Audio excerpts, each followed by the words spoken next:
just go anyway? What does everyone vote? Go anyway? Should we just go anyway?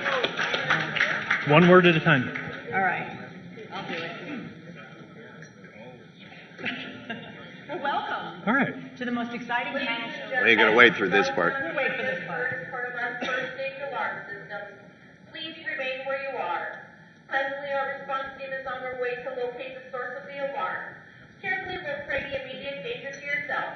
Please wait for further instructions over on the communication system. We apologize for any inconvenience. Your seat can be used as a flotation device. Let's do it. All right, welcome to the panel show. Yay!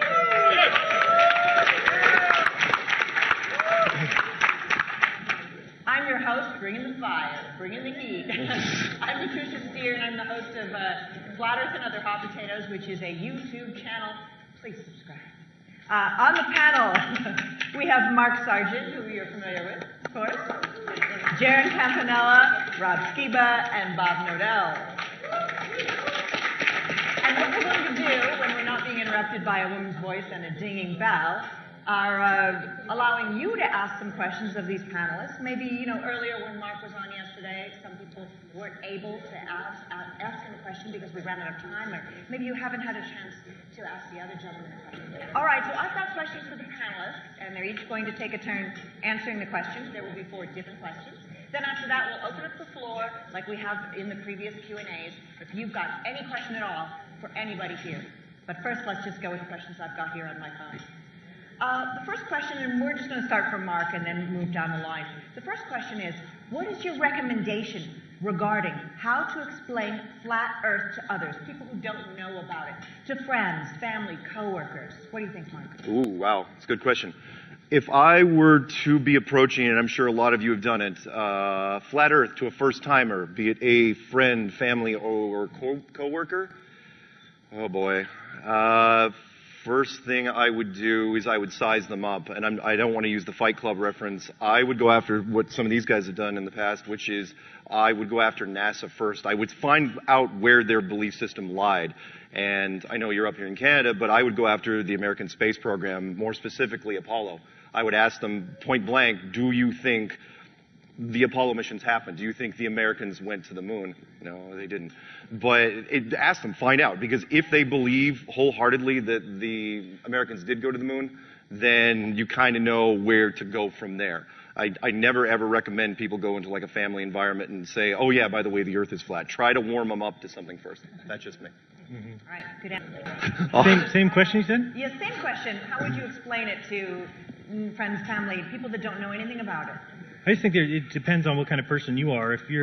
I see so many people doing activism that are out and able to talk to people on the street, and I think that that's fantastic. And I just watched a video last night of somebody standing on a boardwalk with a sign. Unbelievable. I mean, the amount of people that you're seeing or that are seeing that sign and asking questions. And it's just that, research flat Earth, or flat Earth is that thing that makes anybody stop in their tracks and really kind of pay attention. So it just depends if you're able to do that. I know that that's something that some people wouldn't be able to do in a million years. So if you're that kind of person, then maybe doing what my wife did for a long time, which was she had little cutout pieces of paper, and everywhere she went, she would leave them, whether it was the bank or ATM or grocery store. So in this way, she didn't have to really talk to anybody, but she's still getting the word out. So I think it just comes down to what kind of person you are. All right, Rob, what's your answer to the same question? Family, friends, coworkers, strangers, what do you think is the best way to approach them to explain the concept of flat Earth? Well, right now I'm kind of freaking out a little bit. We start at 3:33 and the alarm goes off and we're all on stage, so I'm kind of thinking, if I was a conspiracy theorist, I'd be a little nervous right now. I don't consider myself a flat Earth evangelist, so I'm not like out there, hey, guess what? But if it's something that it starts up in a conversation, same thing these guys said, basically. As a public speaker, I'm trained to try as much as possible to understand my audience and relate to my audience, so kind of feel out where they are. And like Robbie says, I got to figure out where you are with 9/11 and the moon landings. Because if you're on either of those pages, But the curvature math is a good one for me when I want to start the conversation and talk about it. Seeing things at a distance you're not supposed to be able to see, water bending, atmosphere in the vacuum. Those are kind of my 3 go-to starting points. All right, Bob, before she speaks again, how would you answer the same question? You are now free to move about the country. All right. Well, me personally, I would take the advice of another well-known flat Earth YouTuber, and when you just don't talk about Flat Club, pretty much. So I would never start out trying to talk directly about flat Earth. I usually will talk about something a lot easier, a lot more common sense, like what happened on 9/11. I'll point out the free fall speed of the buildings, falling in 10.2 and 10.6 seconds respectively. Find out what they feel about that. If they're completely against it, then you're probably not going to get very far with flat Earth subject at all. So, but if they're open to it at that point, then I would start going into some of the things that we discussed on Globebusters yesterday. So yeah, that's pretty much about it. Is feel them out first. If they're not open to any other conspiracy, then it's probably not a good idea to talk about it. And it's kind of like what Morpheus said in the Matrix movie. Once people are past a certain point or age of indoctrination, it's dangerous to bring them out of the Matrix. Good answer, good answer. All right, the next question is, and Mark, you're going to kick it off, and we're going to do the same thing. All right. With an interruption coming really soon, right? It's like a game show, really. Are there any personality traits that make a person more accepting of flat Earth or less accepting of flat Earth? Ooh. Traits that people have, yeah, like if I was going to try to approach somebody who I thought, just off the cuff, if I was going to approach somebody that I thought might be receptive to flat Earth, I might go after, it's probably a safe answer, but I go after an artistic person first, because artistic people, you can almost plot a graph on open-mindedness. And, if they're creative, if they have a lot of cool little hobbies on the side, that's what I'd probably do. I'd probably go after an artistic person. All right, Jeran, you next, but you can answer what would be less likely or more. That's up to you. Oh, yeah. Sure. Well, I think that the education system has grooved people that are, yes men, the people that don't buck the trend, that go by the rules, that do any assignment no matter how ridiculous it is. Those people went on to get good grades, went on to get college degrees, and are the kind of people that are going to be real tough to talk to, because they are, they're so groomed to be exactly what the system wants. So, and then people that didn't have a college degree, but I went to college for like a month. So I think people like that kind of saw school for what it really is, or I may have not seen it completely at the time, but those people are open to it. They saw issues with the way we were brought up. They saw the issues with what we were taught in school and how that stuff just kind of went away and it wasn't important. So I think those people might be the best people to talk to. They can understand what we're trying to say. Okay, Rob, any personality traits that might make somebody more likely or less likely? Very much the same as what they both said. Right-brain people. I tend to gravitate towards, anyway, as a right-brain person myself, tend to be way more open to stuff. But when you're talking with an artist, I don't have to explain too much to them, because they understand things like perspective and how things like that work intuitively. So those would be the type of people that I would immediately have an easy conversation with, I think. And I'm going to make this easy and say exactly the same thing. Artistic, right-brain type people, creative people are much more open-minded, and they think a lot more outside the box. Yeah. So absolutely, those would be the type of people I would approach. All right, back to Mark Sargent for the third question. What do you think is the most important aspect of flat Earth that we might need to concentrate on to get the word out as we move forward? And that could be experiments, or activism, or more YouTube videos, or, well, what do you think? Yeah, and this is probably the only one we'll probably disagree on, because everyone's got their own take. But moving forward for me, anyway, is going to be trying to reach the top tier media as fast as possible. Networks we haven't gotten to, prime time we haven't gotten to. I mean, we're reaching out, and the documentary and things are happening in that arena. But I believe in hitting as many people as possible as quickly as possible. And so, even when the media attention is negative, as we've seen in some aspects today, you still are of the mindset that. Oh yeah, no, yeah. I'd rather the media come at us aggressively than ignore us. So that's my take. All right. Same question to you, Jeran. What do you think is the most important aspect of Flat Earth we need to get out there? Probably getting to be some kind of unit. I just think it's too segmented, and it's not something I intended or expected from the beginning. You should be able to tell by now who's in this for real, who's not, and it's just something people can't pick up. They still think that people have been doing this for 3 years and making 300 videos, and that they're doing it for some nefarious reason, or that they don't believe what they're saying. So until we all can operate as, at least, Rob's a Christian and I'm not. We get along great. We sit next to each other at dinner. We talk all the time. So we have the common goal. We have common beliefs. We both, want the world to be a better place. So people need to recognize that. The science side recognizes it, which is really sad. They'll back each other up till no end, even if they totally disagree. We just haven't figured that out yet. Yeah, I would absolutely agree. What's been frustrating to me in any kind of a truther movement, I echo what both Mark and Jeran said, but in any truth movement, a lot of times what happens is when you start to realize everything's a conspiracy, or at least you get to the point where you think everything's a conspiracy, you start to think everything's a conspiracy. Everything. Yeah. We started at 333. See, it's a conspiracy. We must be Freemason shills. I think the community needs to first look up the word shill and understand what it actually means. Right. And have some substance behind if you're going to accuse somebody of something, at least have something to back it up. Don't just make it up. I mean, what happens too often is it becomes an infighting situation, and then nothing gets done. We're too busy pointing fingers at the other guy with no substance to prove anything, and we don't go anywhere. So I would say we need to get a lot more unified. And okay, fine, if we find some rock solid thing that somebody did that's wrong, fine, maybe we should expose it. But otherwise, why are we fighting each other?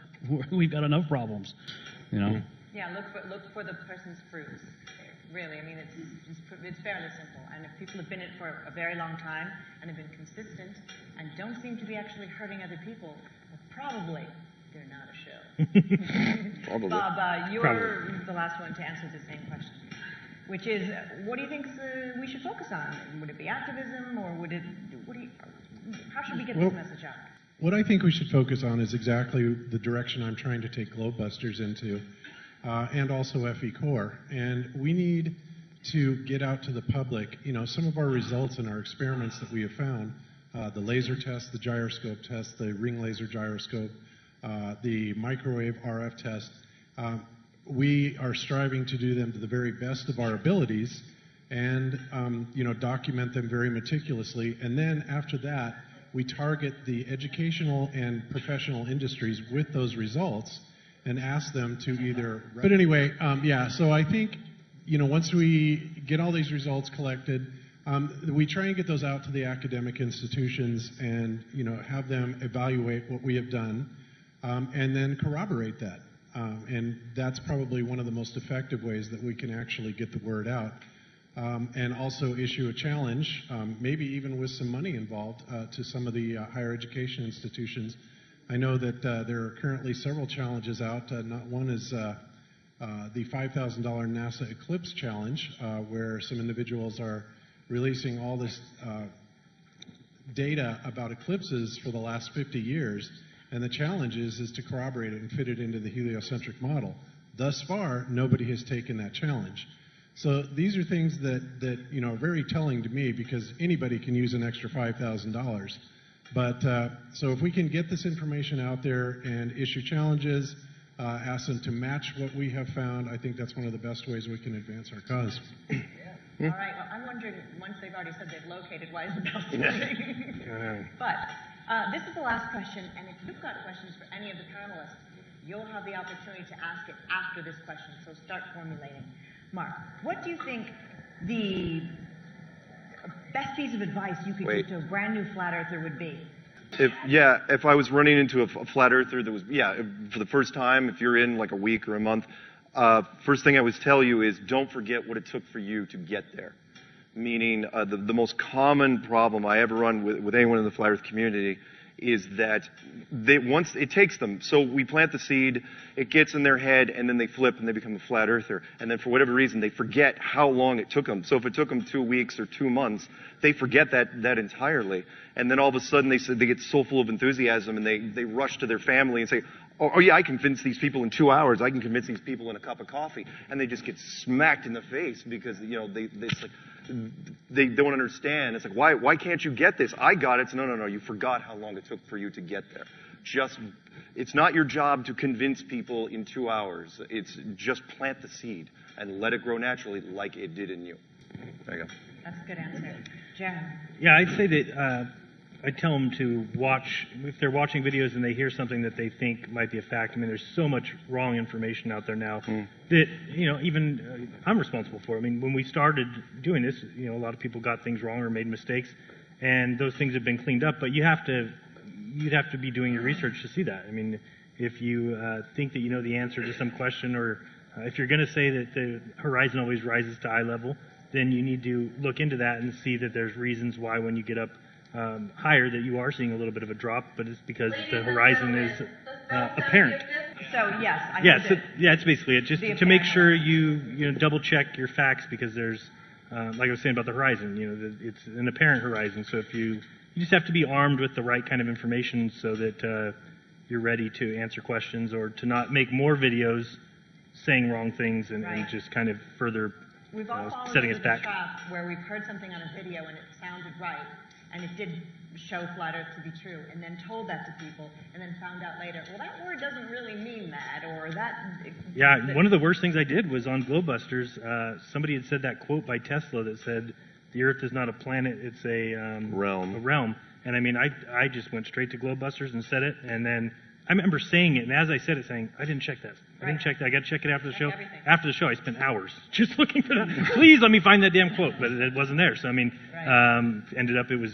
I think that guy Daryl something from Facebook is the one who just kind of made it up. There's a lot of memes out there you'll find on social media that are attributed to people, things that famous people have said that may bolster flat Earth, but you've got to make sure you find out if those really make sure really said it, because oftentimes they do. Right. Yeah. It's too good to be true. Rob Skiba, your answer. There's a, shall I say, ancient proverb that says that a prophet is hailed everywhere except his hometown. And that's true. You can see that in many different cases. Your friends and family, you're probably not going to convince them yourself because they know you. So what I would say to a zealous new flat earther is say, look, find the best videos that were convincing to you, and just say, hey, check this out. Let somebody else do the hard work.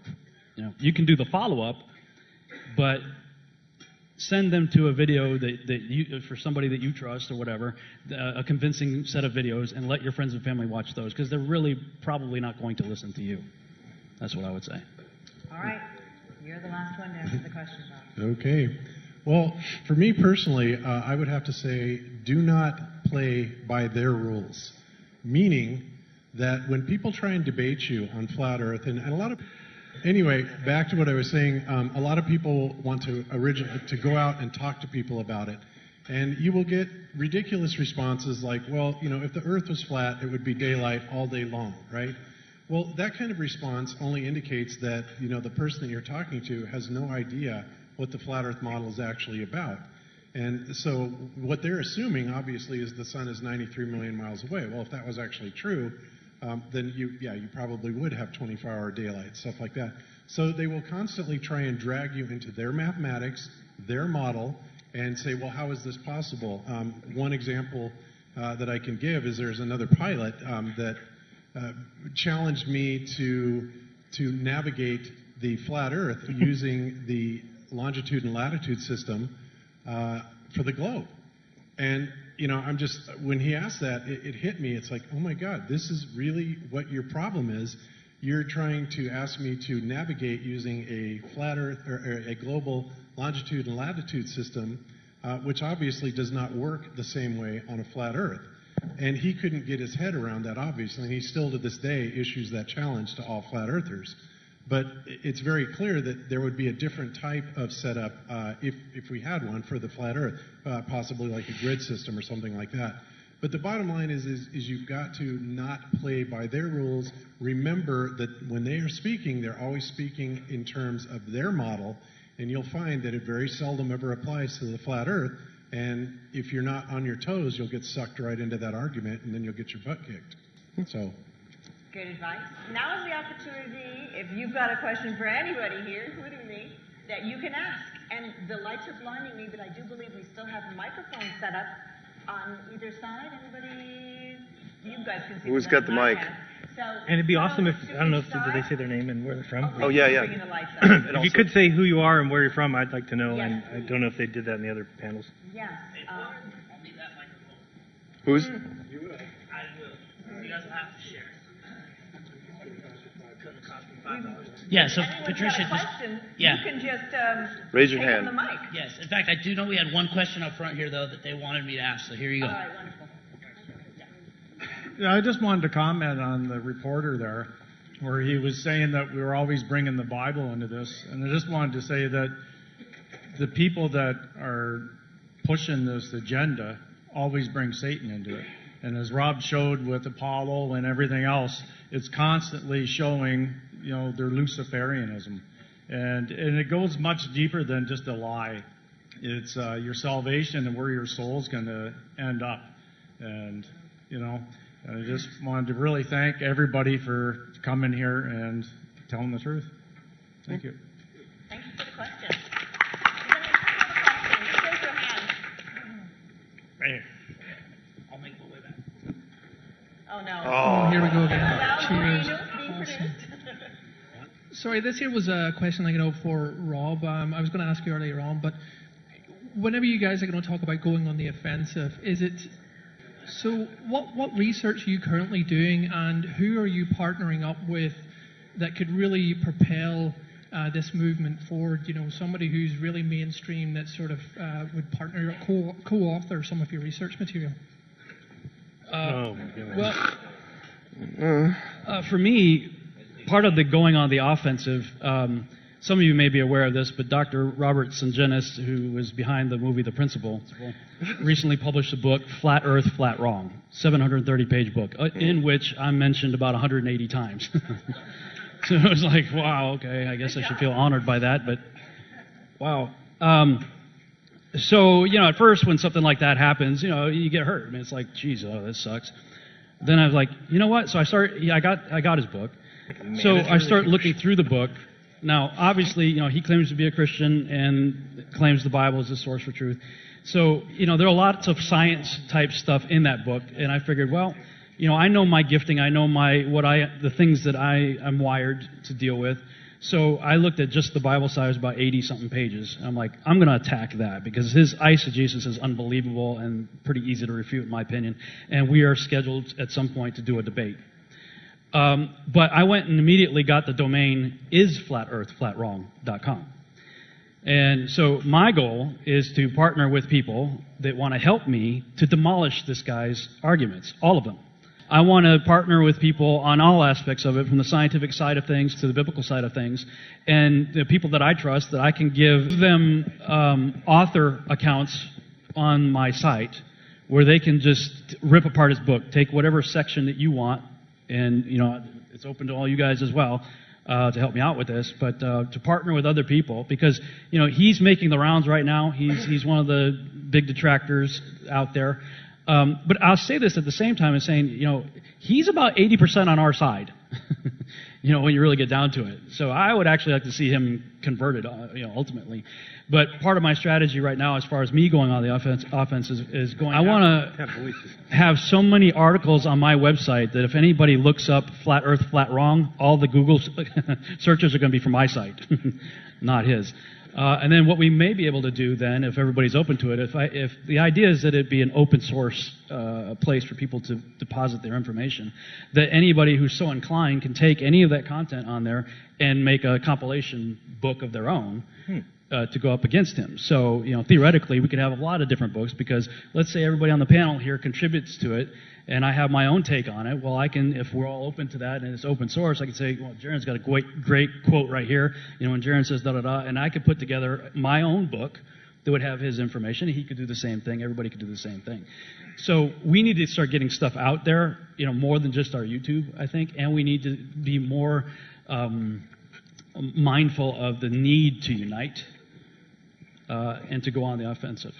That's my opinion. And do people know that Sungenis is the one from the movie The Principal? I think a lot of people do. I don't know. Yeah. Which is a great movie if you haven't seen it. It Yeah. absolutely destroys the globe. He destroys heliocentricity from a scientific point of view, as well as from a biblical worldview. From both. So, like I said, he's about 80% on our side.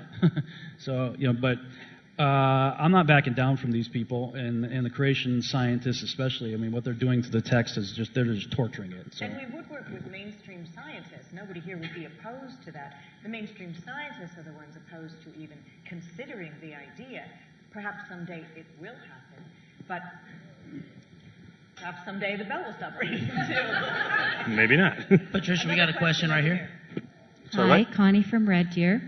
If the moon is closer, than what we've been told, and smaller and goes in a predictable path, right, and is within the dome, sure, why could we not visit it?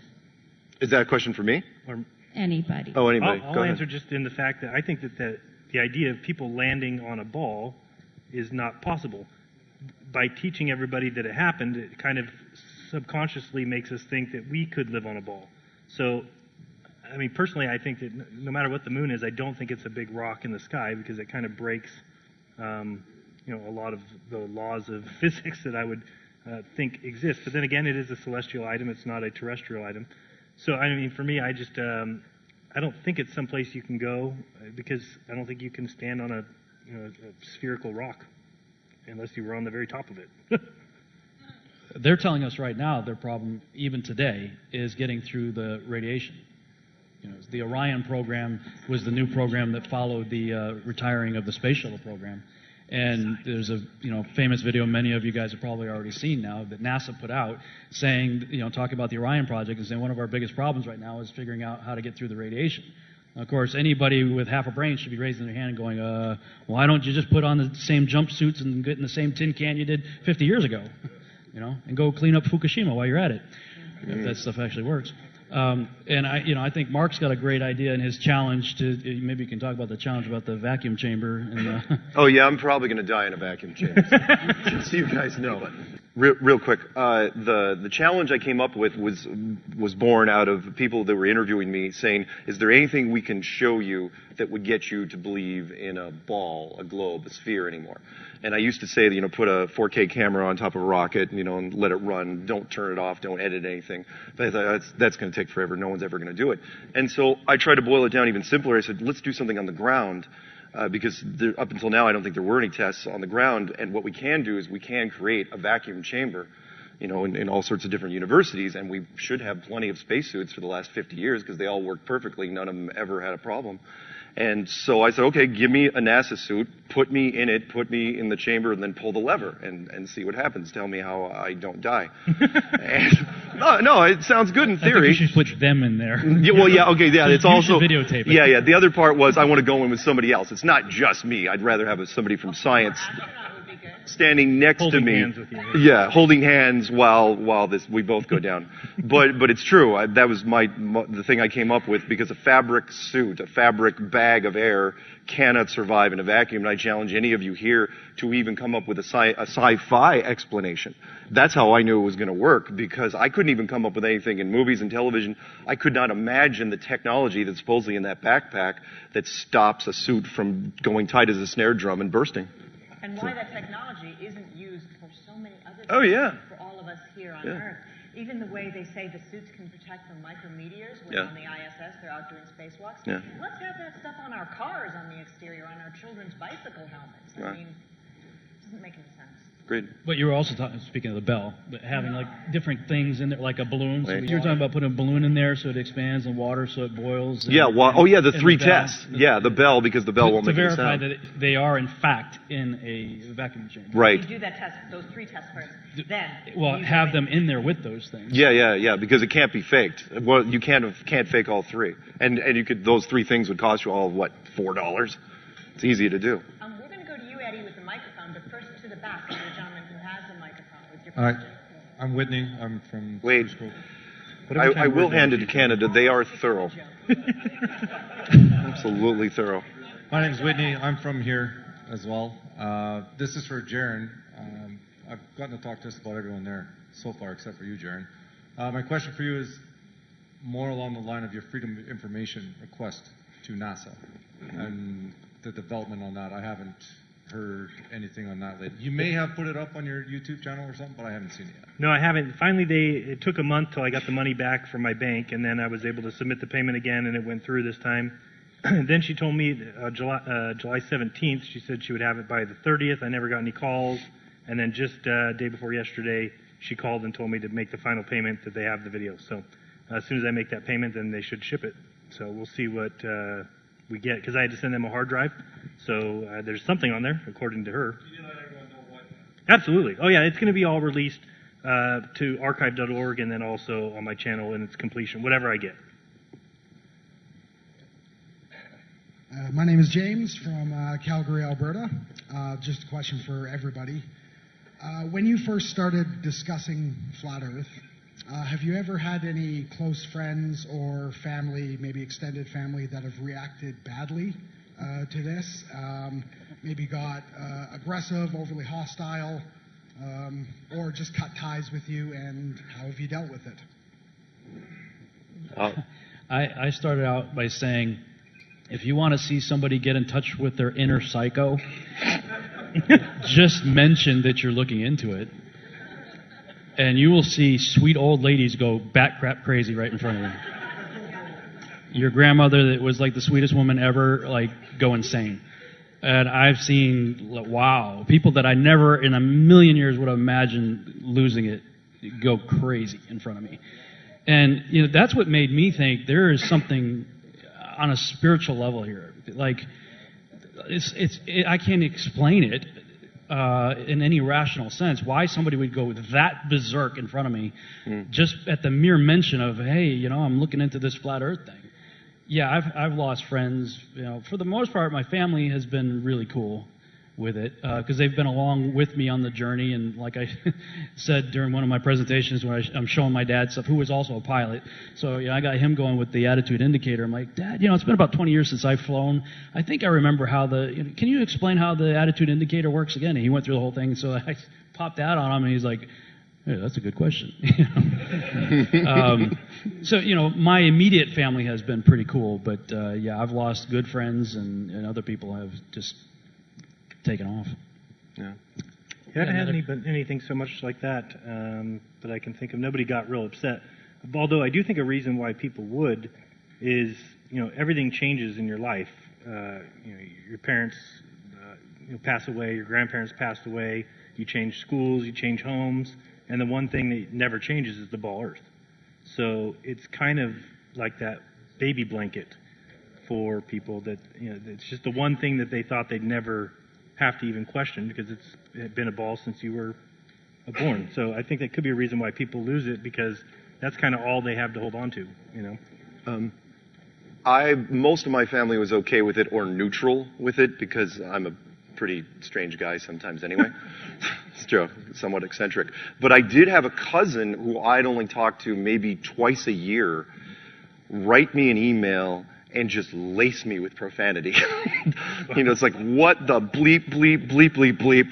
It's like, and I hadn't written her in probably, I don't know, a year at least. And that was her opening line, and I save it now as sort of a little inspiration. I'm also saving it for if we run into it. We haven't spoken since, and I have to go through her twin sister but yeah, I mean, it does happen from time to time. I told my sister and my brother, my sister said, very interesting, I know you're intelligent, so there must be something to this, but I don't have time to look into it. We've all heard that. My brother said, have you become, quote, a crazy Christian, unquote, and are you a Holocaust denier who hates Jews? And I went, what about anything I said is right, nothing to do with that. And you've known me all my life, and it was a weird response. But that's a taught response. I mean, that is a trained response. Yeah. Patricia, we have another question here. Yes. Lynn from Idaho.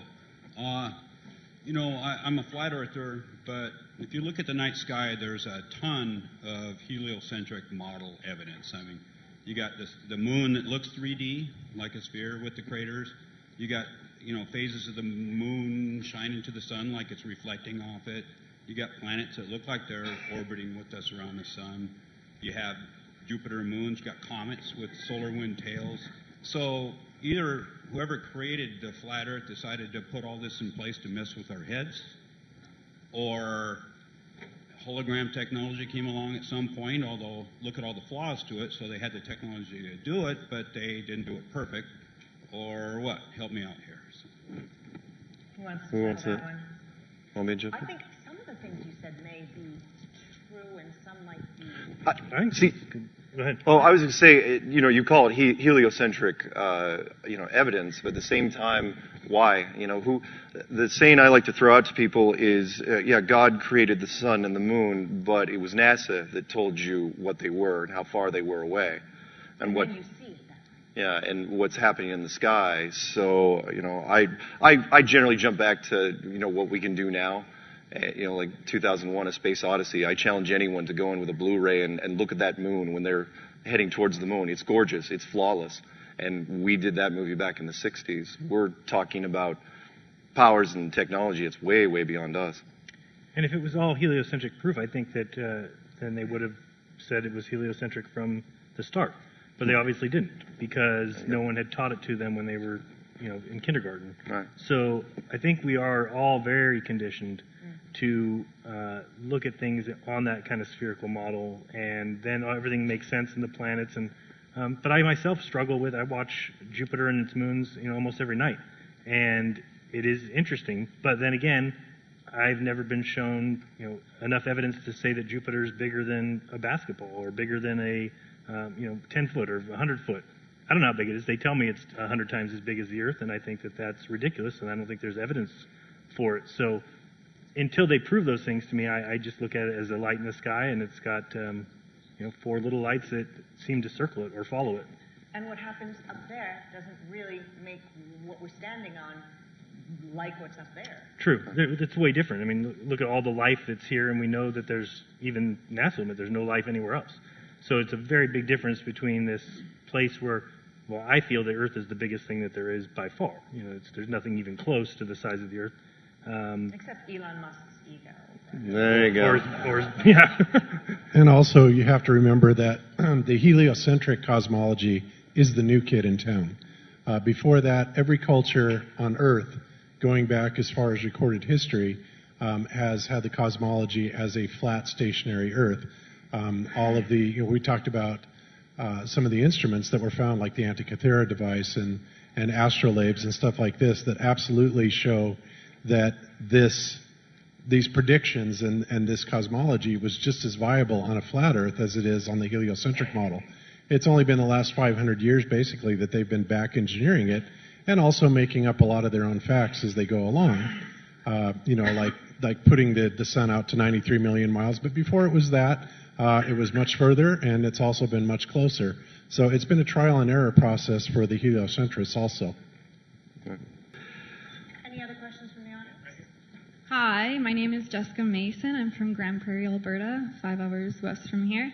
My question is, for a lot of us are on social media, whether it be Facebook, Instagram, YouTube, and as you know, they are censoring big time. So posts are getting taken down, people's YouTube pages are disappearing.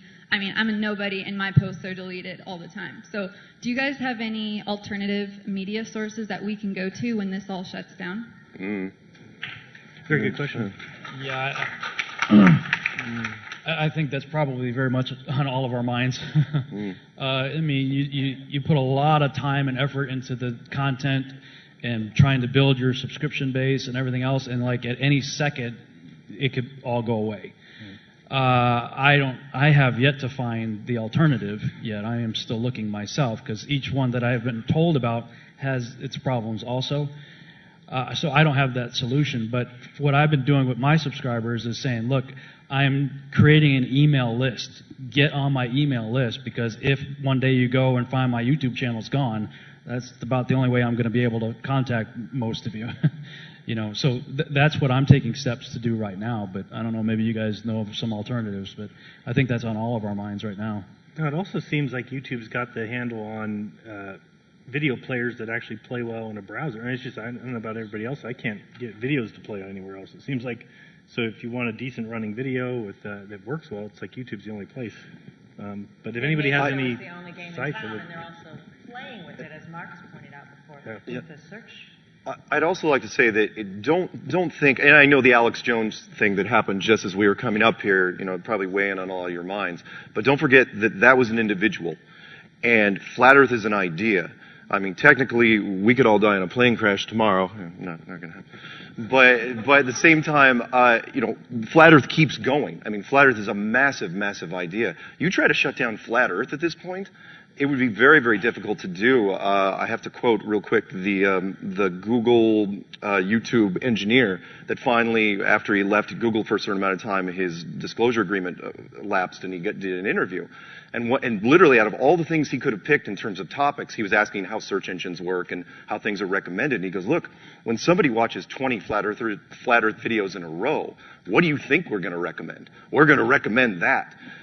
We are still this secret cash cow for YouTube because a lot of people go into it. And I'll finish with this. When the adpocalypse, if you guys didn't know what that was, when YouTube wanted to get some of their bigger sponsors back and they were going after some of the channels that were out there and shutting them down, Flat Earth did not take much of a hit in comparison. Yeah, there were a few channels that took hits here and there, but I can't speak for any of you guys here, but I lost no videos from YouTube, and most of the people I talked to didn't lose any videos. Flat Earth is bigger than just a small bias that's out there. When people come against us, it's not that easy to pin down. I can't even imagine if I was even working for YouTube how I would take out Flat Earth. There's too many ways to sneak it in.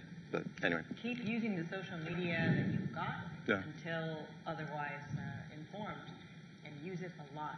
No matter what you do, just try to talk about it. I think, the whole Fight Club thing, don't talk about it. I really think we should try to talk about it as much as possible. But of course, know who you're talking to and approach them a way that would make sense to them. And if you're shut down, don't waste a lot of time with them. Don't engage in fighting with them. You can never convert anyone by fighting. One more real quick thing. Don't pick a fight if you don't have to.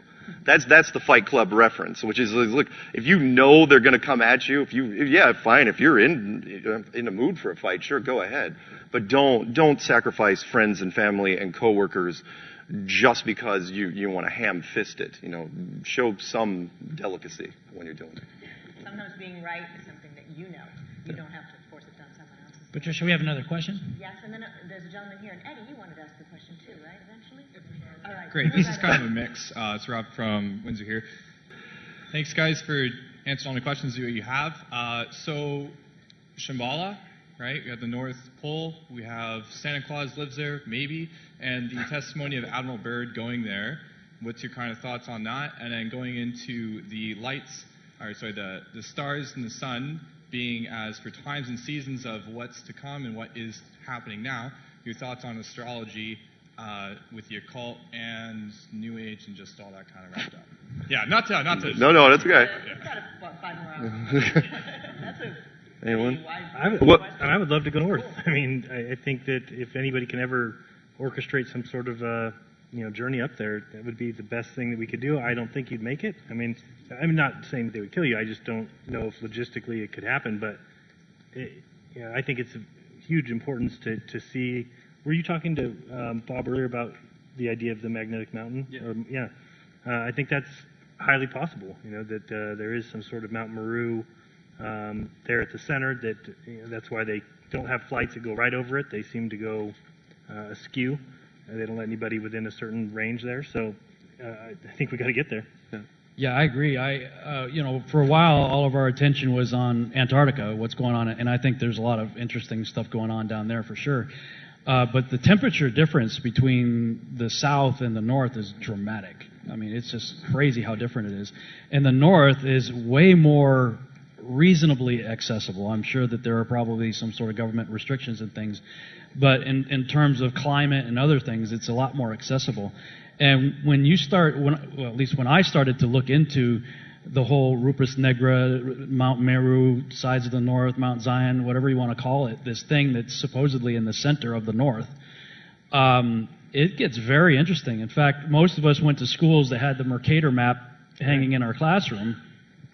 And if you look into Mercator and read what he wrote to John Dee, Mercator wrote this letter to John Dee describing in quite a bit of detail about this magnetic lodestone mountain with a circumference of 33 miles, I think it was, or is it diameter, I forget, of 33 miles, that has 4 rivers going out from it with 4 island-like small continents around it.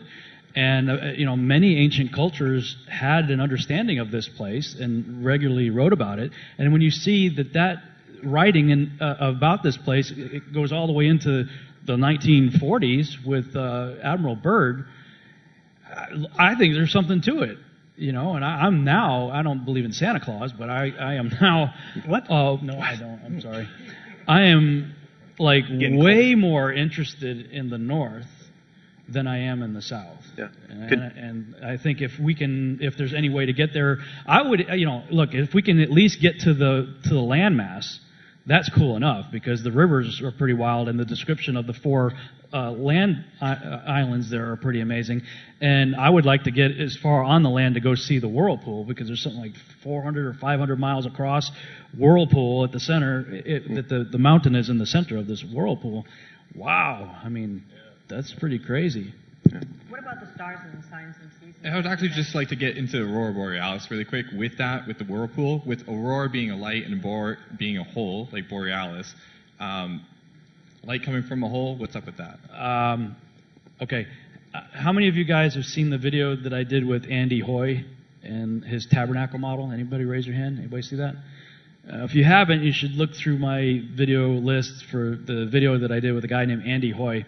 And mind you, the information came to me at a time when I was really beat down, when I first got into this with Mark in April 2015, I started blogging like crazy and writing and putting up what eventually became testinglobe.com. By August, everybody in the world's coming after me, attacking me. I got sciatica. My wife's father, my father-in-law is in our living room dying of cancer. It was a rough season. And I said, screw this, I'm done.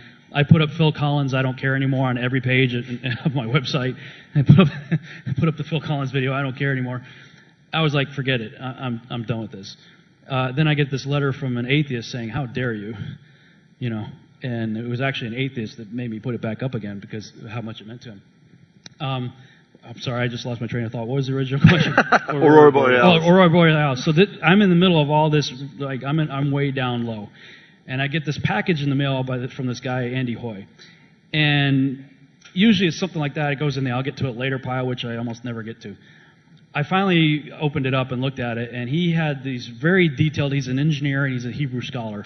And he had spent time in Israel studying the tabernacle in the wilderness. And as an engineer, he's saying the usual rectangular box that is usually depicted as the ancient tabernacle doesn't work from an engineering perspective, nor does it work from a linguistic when you look at the text and everything. So he went back to the text and looked at it in Hebrew, and as an engineer, he said, wait a minute, everybody's assuming you connect the long curtains on the long ends. The text just says connect them at the ends. Everybody assumes the long ends, and when you do, you get a rectangular box. But he says the text doesn't demand that, so I wonder what would happen if I connected it at the short ends. And when he did, he ended up with a 6-story high circular dome tent, within which is the Holy of Holies, that has curtains set up with cherubim on them. And if that is a blueprint of something that Moses was shown in heaven, I believe he may have been shown what I call the Yahuwah terrarium, or this place that we're living in which case the throne would be right above it, and the curtains in the tabernacle represent what we call the Aurora Borealis.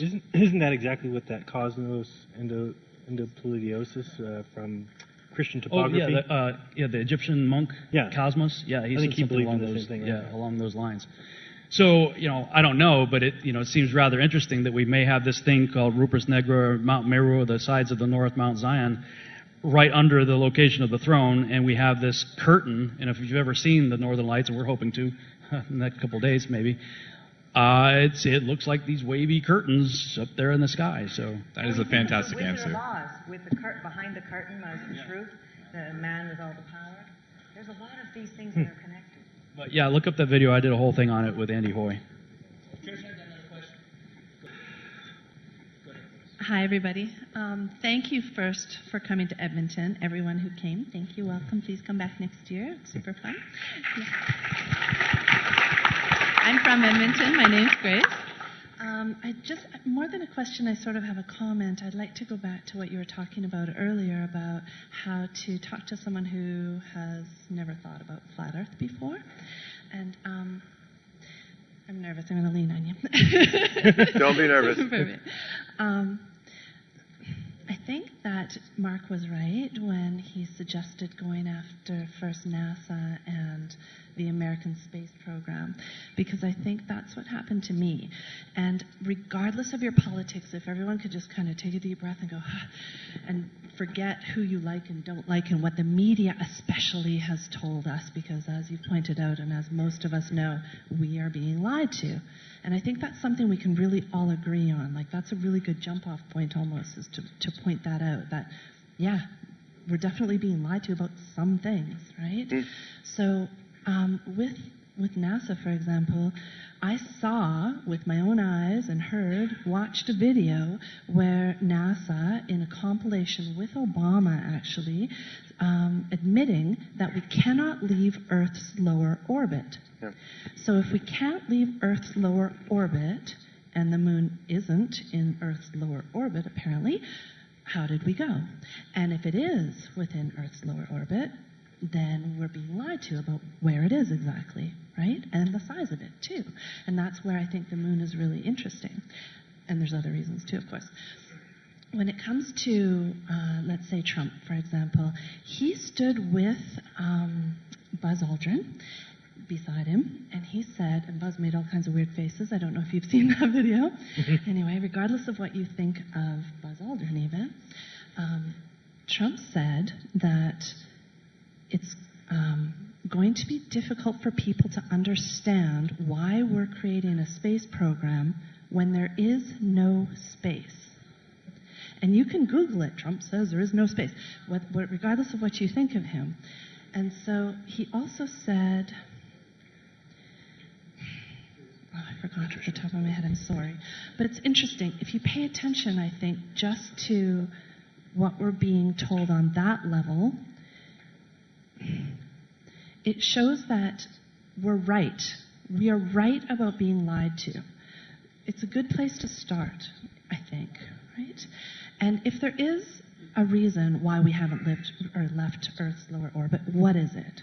And if it is a dome and you're talking to scientists, suggest something like plasma. Get them thinking, like, what could it be? It doesn't have to be, and that was the other thing I wanted to mention too, is that I don't think you have to be religious to believe that we're being lied to, or that there's a chance that there is a dome or something above us, something, call it a firmament, call it a dome, call it plasma, call it whatever you want, but there's something.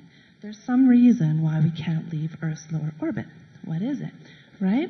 So, I don't know. Just a thought. Just a way to maybe get the ball rolling. That's all. Thank you so much, everybody. I really appreciate you being here. Thank you. Thank you. You have a beautiful voice, by the way. Thank you so much, Patricia. You are so gorgeous. No one would believe your age ever, ever, ever. Okay. I do want to respond to one comment that you made, about why is it that we can't get out there. And a very interesting news item came up, I don't know, about 2 or 3 years ago from the University of Colorado, and then was also verified by MIT, Massachusetts Institute of Technology.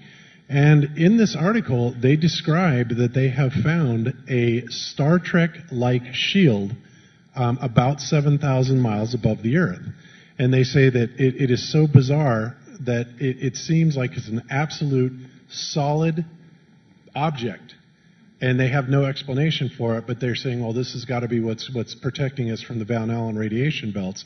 But yeah, just the fact that came out by CSU and then was verified by MIT, that in and of itself should really make people question things. Yeah. So. Hi, my name is Ellie from St. Albert, and I'm just wondering, with all the different space stations that we've had up there, the American, the Russian, the international, do you guys know of any experiments that have benefited mankind? It's a great question. A lot of money, and no. And you'd think that these actors that they hire, or astronauts, whatever you want to call them, you'd think that they would have something to say when they're asked what experiments are you doing? And every time they just say the word science over and over again, and it can't even make up one. So it's pretty pathetic. But I think that's, based off what she said too. That's where we need to start with people, point those things out. NASA says that every astronaut is one of 4,000 applicants. I mean, we should be expecting so much higher of a caliber than we're getting. Yeah. It seems like they play with toys on the ISS, really. The gorilla suit, guitar, water ping pong every time. Showing us how toilets work and how you wash your hair. Things that would amuse children, stuffed animals flying in the air, and continually growing lettuce for some strange reason. Yeah, John and I always make that joke that you can look it up, just Google it, and then change the time that you're searching. Go back to 1990 to 95 or 95 to 2000, and they're always they grew lettuce on the ISS for the first time, and it's the same thing over and over again. So a few different times. Yeah. And they present it every time as if, it might start to get you to believe in the Mandela effect, as if it's brand new information. Right. And I think that's how they're, like the book 1984, when they changed the truth and then throw the old story down the memory hole where it would burn and disappear. That's how they're tricking everybody who's not paying close attention. Just saying a totally different story, and everyone just believes it's true. And that's why it's really important for us, all flat earthers, not just who's here, to remain vigilant and keep track of these right. lies. Yeah, take screenshots and things like that. Because you're absolutely right. That's what scares me about the Mandela effect. I don't think that the Mandela effect itself is true. I think it's just bad memories. But then what they're going to do with that is once everybody's convinced it's just our bad memories, then they start removing things from history, and the answer is going to be, oh, we remembered it wrong. Right. So that's the plan, is by making us think, oh, Sex in the City, Sex and the City, how do we spell Fruit Loops?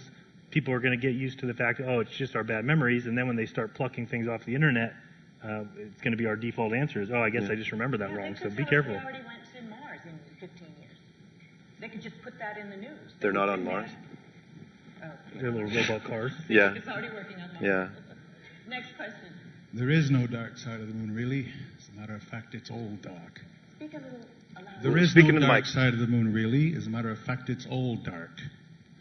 Yeah. I got it. Okay, my question happens to deal with, I haven't done it, I got lazy, I forgot, I don't know what the reason is, I've always wanted to get back into it, but I'm seeing and I believe and I accept, I don't know what to think, because again, I haven't done my homework. What's the deal with they're telling us the moon didn't start glowing until 1977?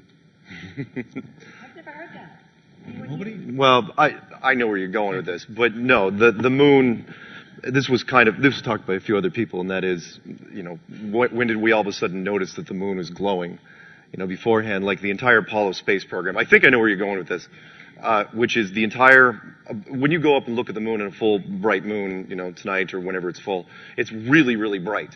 Extremely bright, white. In fact, you can't even look at it with night vision.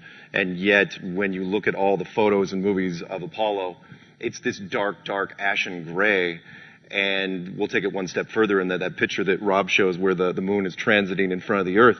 The color's all wrong. It's completely off. When the astronauts are on the moon, supposedly, why isn't it just this crazy bright white light shining out? Oh, yeah, it should be totally overexposed. That's interesting, too, because what you see I've looked into Galileo's drawings, they say before they had a telescope that they couldn't see the markings on the moon. There's no drawings of it from 1400, 1200, so why wouldn't you be able to see what we can clearly see with our eyes? Someone changed the light bulbs. Well, yeah. There's no drawings of it. They didn't really, and in fact, they thought it was like, they didn't even think there was any kind of craters or anything on it until they got the telescope. So that story's never jived with me. Again, my opinion of history, so I don't really put much to it, but. Yeah. Interesting. Another question? Yes. I find it really fascinating. I've heard so many times Barack Obama scoff people who believe in flat Earth. Mm-hmm. And also Hillary Clinton saying so many times, we've hit the glass ceiling. Yeah. I find it fascinating for people who don't believe it. Why would they use those kinds of terms? Another thing I want to bring up is my relatives prefer to be entertained than educated. That scares the hell out of me. Yeah, I think we all have relatives like that. Yeah, let me throw in a quick story because I know we've got 7 minutes left.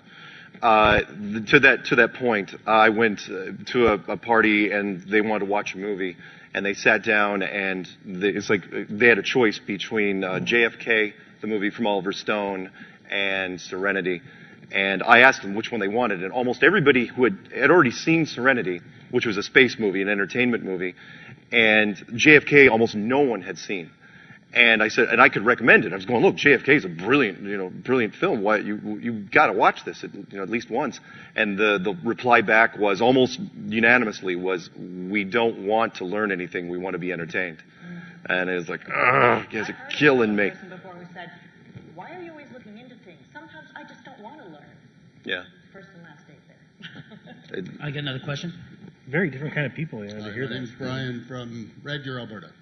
So my question is there any credence to this pole shift that you keep hearing about? I guess if the Earth's flat, there wouldn't be, but there is obviously magnetic fields up north. We just automatically hand the microphone to Bob. Go, Bob. Okay, well, my answer to that is there could be a pole shift magnetically. And in fact, we are witnessing this happening at this very moment. Earth's magnetic fields are radically changing, and in fact, to the degree that a lot of airports are actually having to rename their runway numbers because the magnetic bearing is changing. And I find this interesting because we're also seeing some really radical changes, weather-wise around the world. And one thing that I really find interesting is the whole story of the rapture, and also how this time around, when the world ends, that it's going to basically be happening in fire. Well, if you follow the electric universe model and understand how this plasma actually works, if magnetically we do actually change this polarity, it could very well cause that thing that I was talking about today about, what is it that determines up from down to actually change over. And that could be the catalyst that could cause things to actually start going up, and it would also wreak havoc with the plasma system.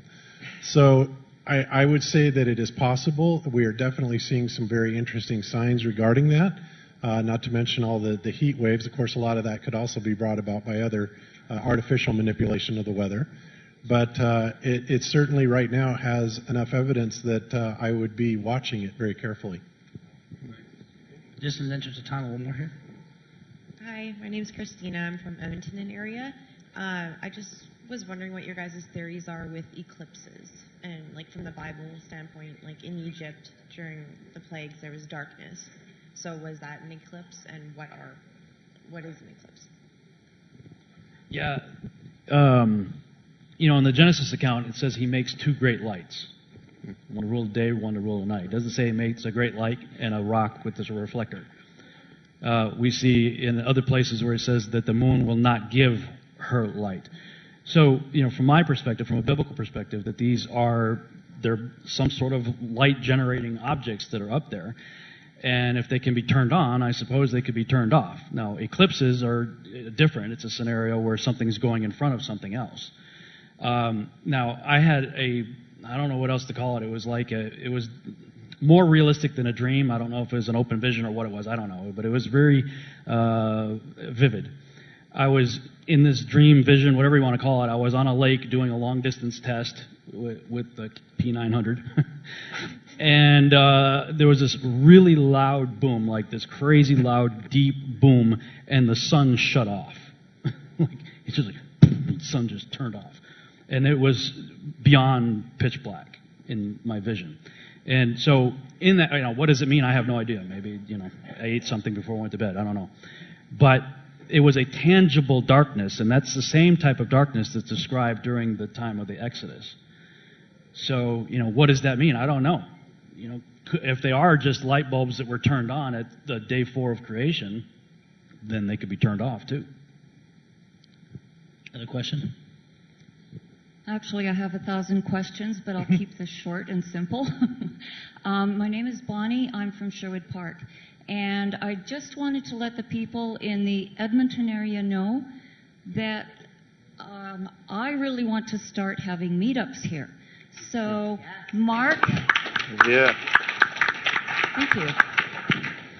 So Mark has graciously offered to put the notices on his channel Yep. so that everyone will know when and where the meetups are scheduled. And we hope to have a great turnout, and we hope to do this at least once a month. Cool. So hope to see you all soon again. Yeah, good idea. Excellent. Might have time for one more here. Hi, my name is Veronica. I'm from Edmonton, Alberta. Kind of following up with the last question, I just wanted to know if you guys believe in the sun simulators. The sun simulators? Yeah. Yeah, I've seen video of one of them that they have, the hexagon-looking one, which is pretty crazy because we know that they can put up things 8,000 pounds on balloons. So, that's why I've had a couple people try and offer to either buy my way down to Antarctica. And they're Globers. They really want me to go to Antarctica and watch this 24-hour sun. And for me, it's just not worth the money because I don't think it would be proof because they put you in one spot with a bunch of people at a camp. And if I see a light just go around my head, I still am standing on a frozen tundra that's getting 6 months of sun. And I'm not sure that that's enough when I've seen that sun simulator. NASA's got 2 patents, I think, for it. Yeah, I was just going to mention that. Yeah, so I mean, it's definitely, they're not getting patents for fake things, I don't think. I definitely think they have it. What for? I have no idea. They've got all kinds of telescope stuff down there in Antarctica, too, that's crazy that we don't get to see very much of. Huge things, Right. 10-story high reflector mirrors, and who knows what they're doing with that stuff. Does anyone else on the panel believe in them? I don't know enough about it, Yeah, unfortunately. I've seen some of the same stuff that he's I think referring they to. exist by what I've seen. Yeah, I believe definitely. I've seen the patents that you can. I mean, you can just look But them of up. course, we all know that patents can be fake. Well, And yeah, fair enough. Right. But certainly, someone somewhere has been thinking about this and took the time to draw up schematics and go But through. why? Yeah. What are they planning on using it for? Yeah, I'm not sure.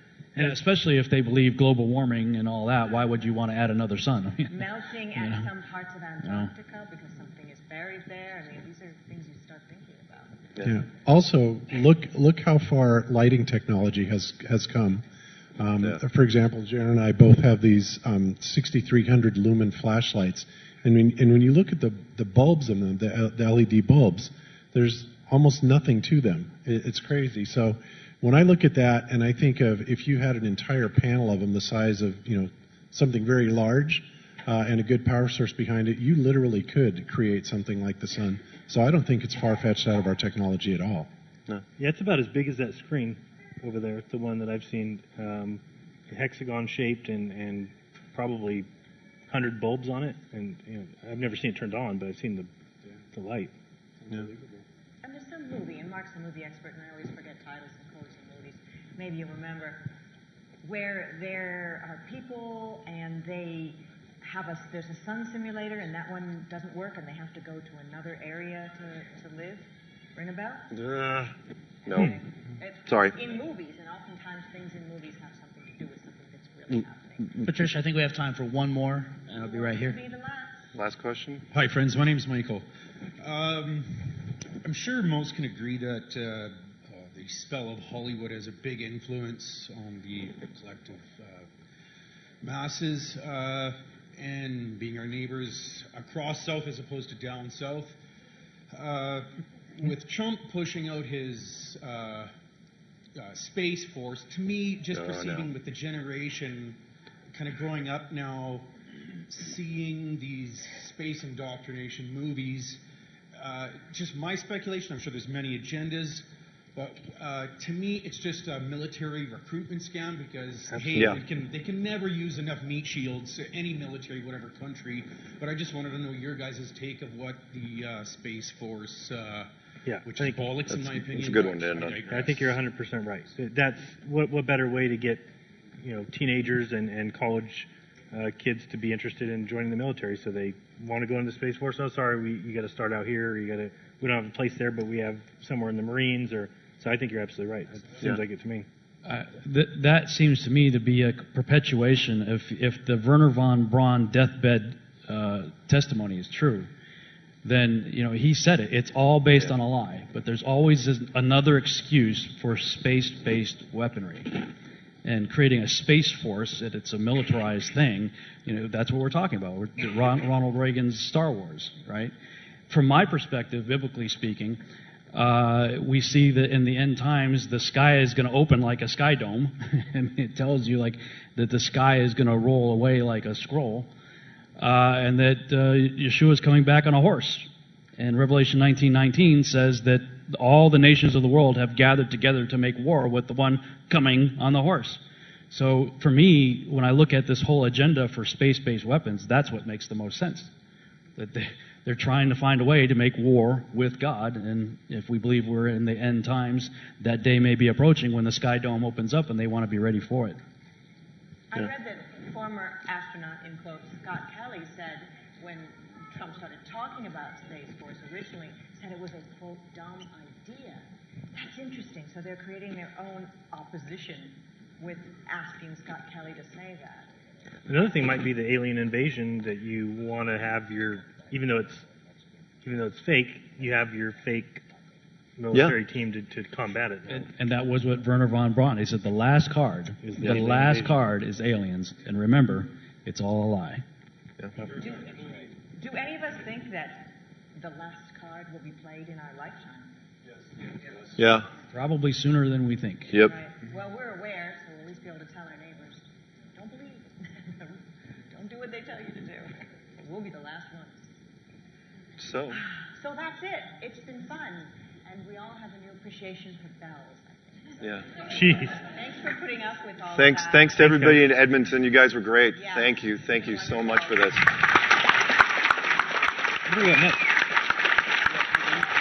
Give it up for the panel, guys. Give it up. Patricia Steere, Mark Sargent, Jeran Campanella, Rob Skiba, Bob Knodel, Emmanuel Lakanga, Big Matt Long, and of course, the guy that put this all together for us and did a lot of work. And I can tell you this: give a round of applause to his wife and children first, because that's a lot of work for Rachel and the kids to do this. But, oh, there you are. I was looking for you. Robbie Davidson. Thanks so much for watching. I hope you enjoyed this video presentation. If you did, please subscribe to my YouTube channel, like the video, and share it on your favorite social media sites. There's a lot more to come, so stay tuned and we'll see you back next time.